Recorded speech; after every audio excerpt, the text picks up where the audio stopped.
It's time to talk about the boogeyman once again. You don't know who that is? Superhero fatigue. Can you believe we're in 2025 and people are already making excuses for James Gunn's Supergirl? That's right. Things are about to get a little bit spicy, baby.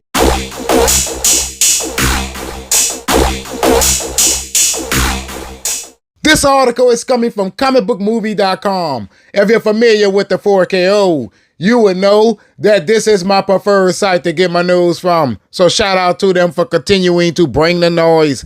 It is titled, DC Studios' Supergirl may be the best indicator for whether or not audiences have had enough of superheroes. Much has been said about comic book fatigue, but 2026 will be a particularly important year to gauge audience interest in superheroes. Perhaps the best project to determine that will be Supergirl. Just a few months ago, superhero fatigue was the talk of the town. Quote, will superheroes stop being Hollywood's premier cash source? Unquote. The question was floated around seamlessly, endlessly, and understandably so. While the concept continues to be heavily debated and often outright rejected, the fact is, recent superhero movies have failed to elicit the fanfare they did mere years ago. At the height of the comic book craze that swept the world, films like Superman, The Fantastic Four, First Steps would have likely had no issues crossing over the coveted billion-dollar mark.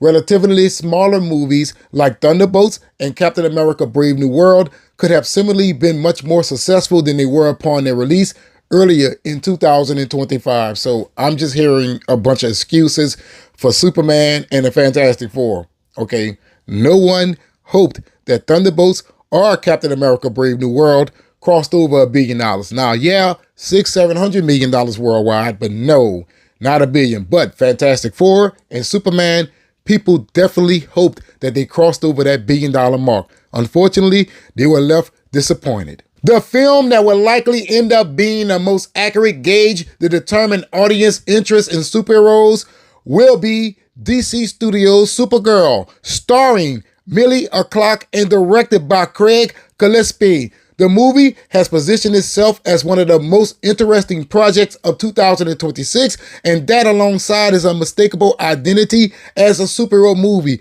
is what, ironically, is enough to make it the perfect barometer for future comic book film adoptions. So, in other words, they're saying that Supergirl has hype. I ain't seeing no hype for this. I guess they have their own little circles that they're talking about, because if you ask me, nobody is talking about Supergirl except for me today. Straight from the first poster release, there was no confusing this project with anything other than a superhero film. She had the costume, the S-shield, and the fun, zany color palette that's become a calling card for superhero blockbusters. It is DC Studios' next big tempo after Superman, and that's impossible to misinterpret or miss. Supergirl is a superhero movie through and through, and as such, its acceptance or rejection from audiences could be a statement on a larger comic book movie genre. Oh, I got a few things to say about this one. First up, let's cover this sentence, or should I say what they just said here. All right. Fun, zany color palette that's become a calling card for superhero blockbusters. That is your problem right there. You want everything to be Marvel. See, everybody wants to be colorful. Everybody wants you to have fun. Nobody is focusing on actually telling stories. Okay, when you gotta say something along those lines, color palette that's become very synonymous with that of the superhero movie genre, there's your problem right there. They want everything to look like a bag of Skittles. All right, we don't want everything to be a bag of Skittles. Okay, sometimes we can take some Oreo cookies. All right, or some Chips Ahoy. All right. We don't want everything to be so colorful all the time. All right. That is not going to fix your problem. Storytelling is going to fix your problem. All right. Superhero movie fatigue does not exist. And we have all of the evidence right here. Let's go back to last year, ladies and gentlemen, 2024. All right, we got Joker for Leo flop. Who wanted that? Okay, who wanted a sequel to Joker? Nobody. All right. Sometimes you do best not making something at all. You got Madam Web, a Spider-Man movie without Spider-Man.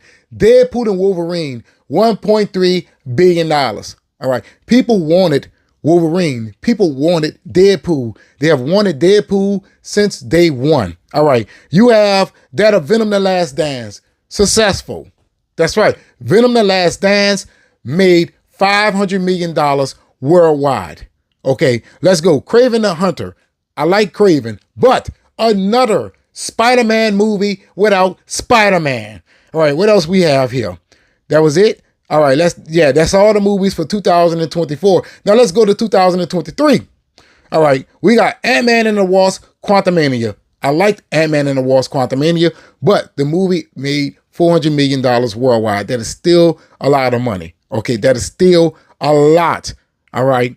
And not to mention, you made Kang the Conqueror the villain. No one wanted to see the next Avengers villain in an Ant-Man movie. Guardians of the Galaxy Volume 3. We went over this. Guardians of the Galaxy Volume 3 made $20 million worldwide on a $300 million budget, and Disney had to pay themselves in order to get the film into profitability. But that was still $800 million worldwide spent on one movie. All right, The Marvels. Horrible film. Horrible film. Do you believe that The Marvels deserves to be successful? Hell no. Blue Beetle. Horrible film. Horrible film. All right, Aquaman and the Lost Kingdom. I like the movie, but still $500 million worldwide. That is a lot of money. Okay, a lot of movie genres wish that they can touch that type of money. All right, The Flash, or should I say The Flush. All right, think about that. Doesn't deserve to be successful. All right, Spider-Man Across the Spider-Verse made $700 million worldwide. Animated comic book movie made $700 million worldwide. All right, Shazam and the Fury of the Gods.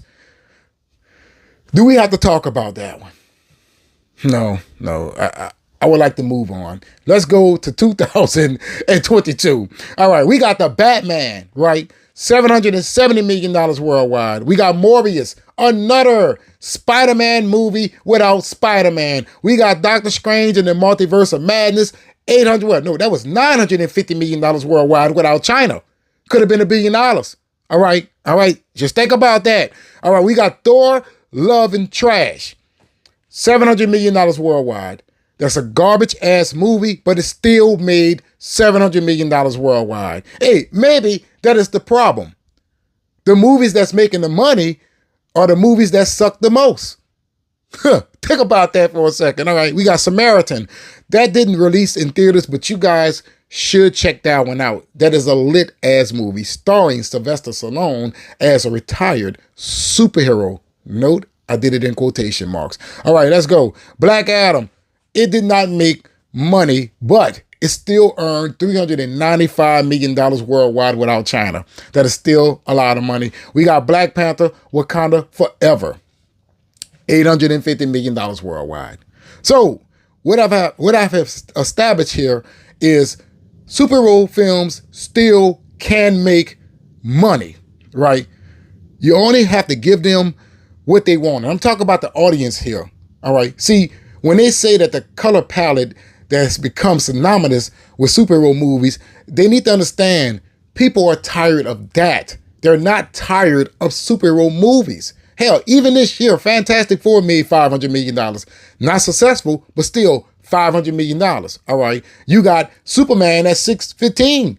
That is still a lot of money. Still flop though, but still a lot of money. Still a lot of money. Captain America Brave New World, $400 million worldwide. All right. That's still a lot of money.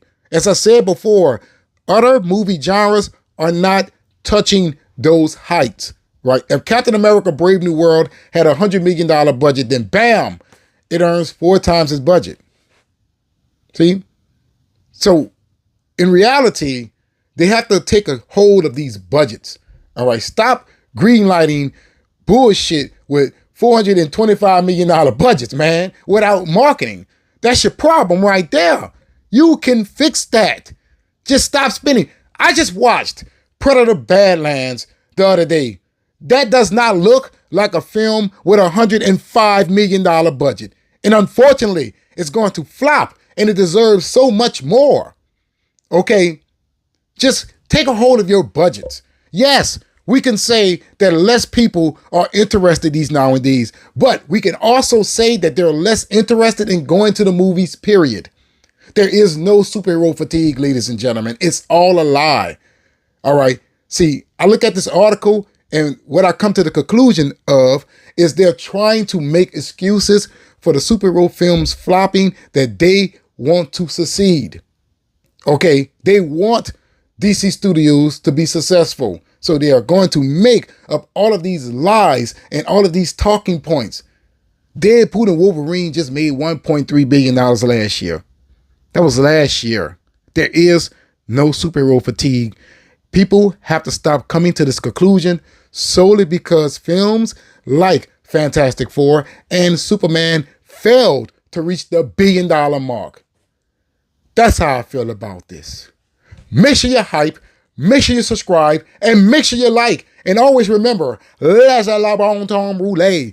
That means let the good times roll. But in the comments below, let me know if you agree with me when I say superhero fatigue doesn't exist and people only bring up that talking point to make excuses for films that they hope be successful.